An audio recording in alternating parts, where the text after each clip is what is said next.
है, आनंद है। और देखें वही उत्तरा के गर्भ से शिशु का जन्म हुआ परीक्षित जी महाराज हैं। जन्म लेते ही बालक घुटनों के बल बैठ गया और यहां वहां एक एक कक्ष में महल के जाकर ढूंढता है परमात्मा को कि वह परमात्मा जो मुझे गर्भ में मिला, गर्भ में जिसके दर्शन हुए, अब क्यों नहीं दिख रहा है मुझे। वेद व्यास जी आए, महाराज नामकरण हुआ, नाम रखा गया परीक्षित।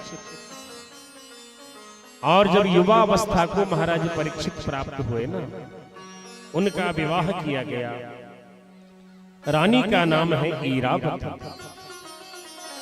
उनके एक पुत्र भी है महाराज, ज्येष्ठ पुत्र जन्मे।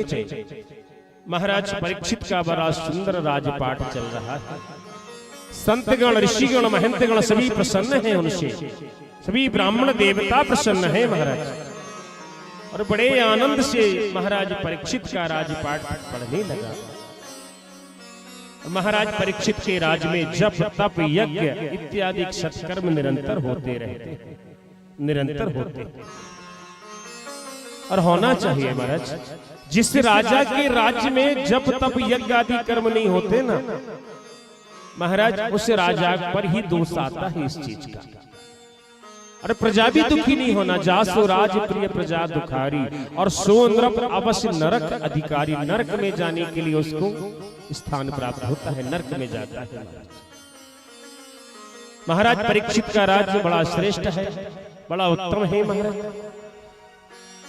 हम कहते जरूर हैं कि परमात्मा हमारी परीक्षा लेता है। सामने वाला जो कि पाप कर रहा है फिर भी आनंद में है, हम धर्म कर रहे हैं फिर भी आनंद में नहीं है। ये महाराज हमारा दृष्टिकोण होता है, हमारा दृष्टिकोण। पापी कभी आनंद में रह नहीं सकता, कभी नहीं। वह एक दिखावा है। उसके हृदय से पूछो कितना डरता है, कितना भयभीत रहता है कि मैंने गलत काम किया है, जाने कब इसका फल मिल जाए। अभी महाराज वो निकल गया ना एक रोग, कोरोना। जो परमात्मा के प्रिय थे, सत्कर्म करते थे, वह एक विश्वास से रहते थे कि हमारे साथ भगवान है, हमारा बुरा होगा ही नहीं। और जो पापी आदमी थे महाराज, इतने डर डर के कि हमने अच्छे काम तो किए नहीं, न जाने कब बुलाने वाला आ जाए कि चलो आपका समय समाप्त, समय समाप्त। महाराज कर्म ऐसे करो, उनका जो फल है ना, फल की राह देखने में हमको अच्छा लगे, आनंद आए। हमने सत्कर्म किए, उसका फल मिलने वाला है, फल मिलने वाला है। ऐसे काम मत करो कि उनका फल मिलने से हमको डर लगे कि कहीं फल न मिल जाए हमको हमारे कर्म का। ऐसे कर्म मत करो। कर्म प्रधान विश्व करी राखा, और जो जस करहि सो तस फल चाखा। कर्म ही प्रधान है महाराज। जैसा करोगे कर्म, वैसा ही आपको फल मिलेगा। हमारी देसी कहावत में कहा जाता है कि जैसा खाओगे अन्न और वैसा होगा मन, और जैसा पियोगे पानी और वैसी ही निकलेगी वाणी।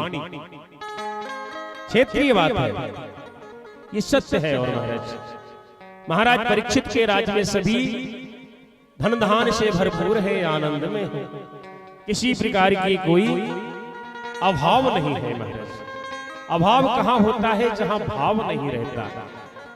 भाव जहां है वहां अभाव कभी नहीं है महाराज। और जिज्ञासा तो हमारे हृदय में चलती ही रहती है महाराज। अब आप विचार करें, एक मैया थी माता, और उसका एक पुत्र था। ऐसे ही ना जगह खाली में और छोटे छोटे बच्चे आ जाए और उसका पुत्र भी जाकर उनके साथ खेलने लगे। एक दिन उस मैया ने विचार किया कि सभी छोटे छोटे ये बाल बच्चे, बेटा बेटी हैं, इनको कुछ खिलाया जाए। उन्होंने बहुत सारी चॉकलेट, टॉफी, जो भी खाने की चीजें लेकर आई और सबको खिला दी एक एक। लेकिन एक दिन वही बच्चे आपस में लड़ने लगे, झगड़ने लगे। तो उस मैया ने क्या किया, सबको नहीं मारा, सबकी पिटाई कर दी। अपने पुत्र को एक तरफ खींच के ले आई और अपने पुत्र को डांटा, समझाया और उसको घर में अंदर बंद कर दिया। विचार करना, उसका पुत्र सभी बाल बच्चों के साथ खेलता था। जब उसने कुछ खिलाने का सोचा तो सबको खिलाया, लेकिन जब वह बाल बच्चे ना आपस में लड़ने लगे तो अपने पुत्र को लेकर आई और लाकर अपने घर में बंद कर दिया। डांटा भी सुनाई डुबा। ऐसा ही भगवान करते हैं, जब देने की बात आती है तो सबको देते हैं, सबको। तुम मेरे हो तो भी लो, मेरे नहीं हो तब भी आनंद में रहो। लेकिन जब कोई संकट आता है, कोई समस्या आती है, अपने पुत्र को उस भीड़ से अलग ले जाकर ना अपने पास सुरक्षित कर लेते। जैसे परमात्मा राम जी ने विभीषण जी को अपने पास बुलाकर सुरक्षित कर लिया था, ऐसे सुरक्षित कर लेते। महाराज परीक्षित एक दिवस की बात, अपने पिताजी महाराज का जो खजाना है, भंडार है, उसमें पहुंचे और वहां पहुंचकर ना उन्होंने बहुत से बड़े बड़े आभूषण देखे, गले के हार देखे, बाजू बंद देखे, और तभी उनकी दृष्टि पड़ गई एक बड़े से स्वर्ण के मुकुट पर। बड़ा विचित्र विषय है। देखो, जब कोई लीला होने वाली रहती है ना, ऐसा ही होता है। महाराज परीक्षित ने उस मुकुट को उठाया और अपने माथे पर धारण कर लिया, पहन लिया महाराज। और मुकुट को धारण करके ना महाराज परीक्षित निकल गए आखेट करने, शिकार करने। और जब दूर वनों में शिकार करने चले गए ना, तो वहां पर जाकर क्या देखते हैं महाराज परीक्षित? एक गौ माता खड़ी है। ध्यान से श्रवण करना। एक गौ माता खड़ी है और गौ माता के पास एक बैल महाराज खड़े हैं, बैल।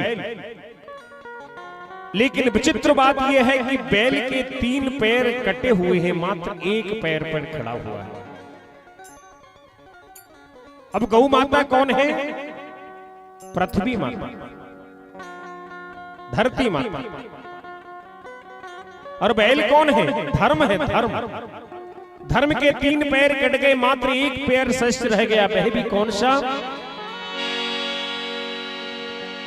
धर्म में ना दूसरे सत्य समाना, आगम निगम पुराण बखाना। सत्य के जैसा कोई दूसरा धर्म नहीं महाराज। धर्म जो बैल है उनके 3 पैर काट दिए, मात्र एक सत्य के बल पर वह टिके हुए हैं। और यह कलयुग भी सत्य के बल पर है। और सत्य कौन है? परमात्मा है। जैसा मैंने कल कहा, सत्य परमात्मा है और कोई नहीं।